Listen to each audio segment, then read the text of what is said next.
guys, welcome back to another episode of Snapback Chats. So today, first I want to talk about something that's just like super annoying. Soliciting. Guys, stop doing this. This is annoying, especially for charities. Like, what the heck are you doing?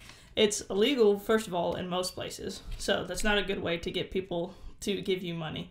It's a good way to get shot, especially in Texas, because we have guns and we're jumpy. So don't do that. Why would you just come up, like literally the other day, this charity, a recovery to prevention from Pastor Anthony and Nina Anderson of Living Word Training Center in Dallas, had some guys come up to my car with like just a big crate full of banana bread, and the dude just like sat the crate down on my window and was like, "Hey, Alex," because he saw the side of my car with my name on it, and he was like, "Yeah, would you like to buy some banana bread and stuff?" While I was parked in front of a restaurant that I was about to go eat in. I was like, "No, I wouldn't actually. And plus, I only have $1. And he said, "I'll take it."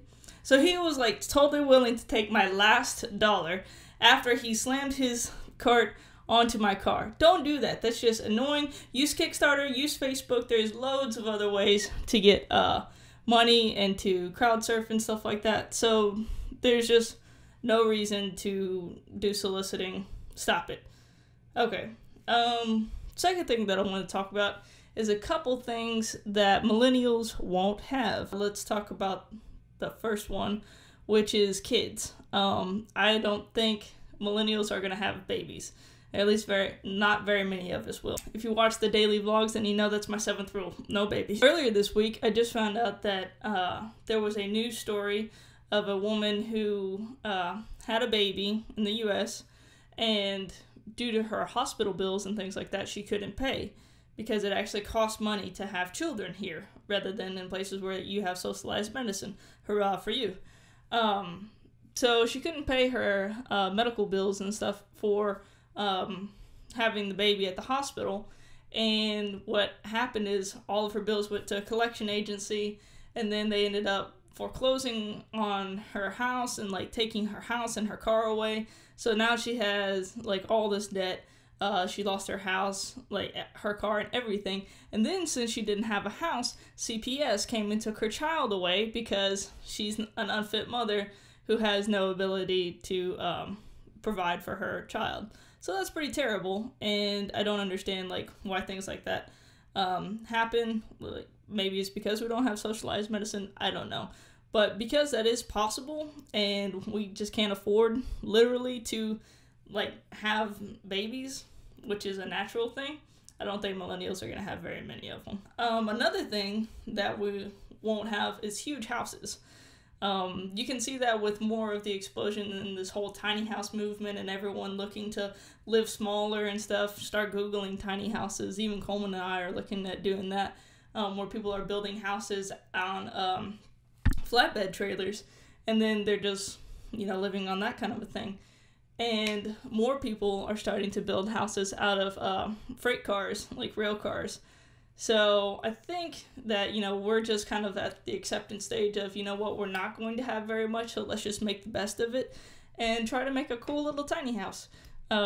Because there's no way in heck that we're going to be able to afford like $1.5 million houses.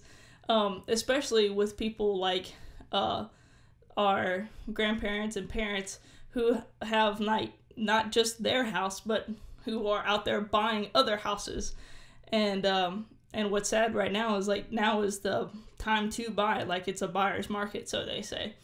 But not for us because we don't make enough money to buy. So we won't be having any houses other than the ones that we make out of scrap wood and stuff that we find and stick on a trailer. It kind of sucks, that we won't be able to have those opportunities to have like large houses, that kind of a thing. But that also leads us to my next point, is that we won't be living in excess. So it's kind of good, in my opinion, is since we won't be having like kids, babies, houses, things like that, there won't be the opportunity for our generation to live in excess. So we won't be wasting a lot. We won't overbuy, clothes and furniture. We won't buy multiple houses and crash the market. So, I think that we will continue, I guess, to be minimalist and just only have what we need. And, not just because that's our only option, but really, more or less might as well be happy about it because it's less for us to worry about, So in a way, like, that kind of makes me feel better. We're also very green, so I don't think we'll be in excess as far as, like, waste. A lot of us drive fuel-efficient cars or electric cars and things like that. So we recycle. We're very much, like, all about the carry your own bag into Whole Foods and that kind of a thing. So that's very in for us right now to be green. And I guess that's, like, to our benefit and as well to everybody else's benefit. So for that, like, I'm not upset about. I'm actually pretty happy that we won't have the opportunity to live in excess because it's going to end up saving us in the long run. We're very charitable. So we're already used to doing loads of free work, right, with these unpaid internships. And we're already used to helping others for free. And I think part of that has also been to our advantage as far as, like, our character and stuff. So it kind of makes me happy that, we're making the best out of a bad situation. And we are, I think, a generation that is willing to help others, and not even just necessarily others that we know, but others that we're connecting with, like, online, or, that people are crowdfunding and stuff like that online, that we're able to take an interest and help others that we don't know. So for that, I think is pretty cool. Lastly, I want to talk about politics. So I know it's hard for us to get jazzed up about politics because it's all boring and it sucks. And like South Park says, it's kind of your option between a douche and a turd. I suggest that you go watch that episode if you haven't seen it yet because it's hilarious. And really, there's no good answer for a candidate. I mean, we don't have one that's, oh so exciting and gonna fix all the problems. They're humans, right? So they're not going to be able to fix anything. But I do think that it's important that we start to learn more about our elections and that we get more involved in politics. As we've seen, like, with the Obama election, a lot of his campaign was driven towards young people and minorities. And we made, like, a huge game changer, basically. I wasn't able to vote in that one, so, I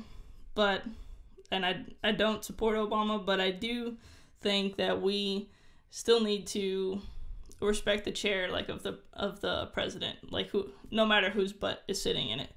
So I think that that's something that we can we can work towards, and I'm preaching to the choir here too. Like, we need to start doing our research, really. So I encourage you guys to start, researching our candidates that have already said that they're running. So right now, if we don't know, for Democrats, there's Hillary Clinton, and for the Republican Party, so far there's Marco Rubio, Rand Paul, and Ted Cruz that are running.